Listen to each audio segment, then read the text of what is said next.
રાજકોટ જિલ્લાના ઉપલેટામાં ગાયત્રી પરિવાર દ્વારા 51 કુંડી મહાયજ્ઞ વિશ્વ કલ્યાણ અર્થે આયોજન કરાયું છે। ઉપલેટાના મોદ નદી કાંઠે આવેલા ગાયત્રી શક્તિપીઠ ગાયત્રી પરિવાર દ્વારા તારીખ 12/10 રોજ વિશ્વ કલ્યાણ અર્થે 51 કુંડી યજ્ઞ ગાયત્રી મહાયજ્ઞનું આયોજન કરવામાં આવ્યું છે અને આ ધાર્મિક કાર્યને સફળ બનાવવા માટે ગાયત્રી પરિવારના ગિરીશભાઈ જોશી, દિલીપભાઈ તિલાવટ, પ્રફુલભાઈ તેમજ રાજેશભાઈ શુક્લ, જીવનભાઈ દલસાણિયા, મહેશભાઈ રાઠોડ, દિલીપભાઈ મહેતા, કિશોરભાઈ ભલાણી, રવિભાઈ પંડ્યા સહિતના દ્વારા જહેમત ઉઠાવી આ યજ્ઞમાં દર્શનનો લાભ લેવા શહેરના ધર્મપ્રેમી જનતા અને ગામના આગેવાનો, સામાજિક સંસ્થાઓ, ઉપલેટા શહેરના તમામ સંસ્થાઓ ઉપસ્થિત રહ્યા હતા। જેકે ગુજરાતી સાથે અર્શી આહિર, ઉપલેટા। દિલીપભાઈ અમૃતલાલ તિલાવત, ઉપલેટા।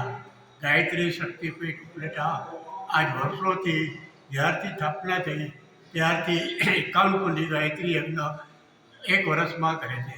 એ પણ એક ચૈત્રી નવરાત્રિ અને ત્યારબાદ આસો નવરાત્રિમાં આ યજ્ઞ કરવામાં આવે છે। આ વખતે દશેરા પછી વરસાદ હોવાથી થોડું અમારે લેટ થયા છીએ, તો આ વર્ષે પણ યજ્ઞ વિશ્વની સુખ શાંતિ અર્થે, માનવ કલ્યાણ અર્થે આ યજ્ઞ કરવામાં આવે છે।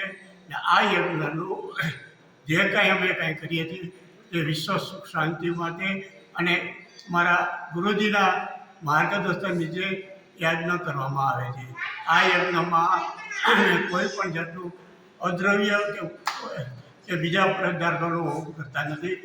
શુદ્ધ ગાયનું ઘી અને વનસ્પતિ આવે છે હિમાલયની, એનો જ ઉપયોગ કરી અને આ યજ્ઞ કરવામાં આવે છે।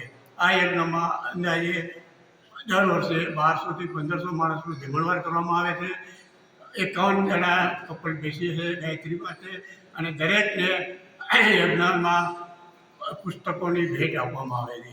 આ યજ્ઞ માટે અમારે ગાયત્રી પરિવારના સભ્યો ભેગા થઈ અને ગાયત્રી યજ્ઞ કરી રહ્યા છે।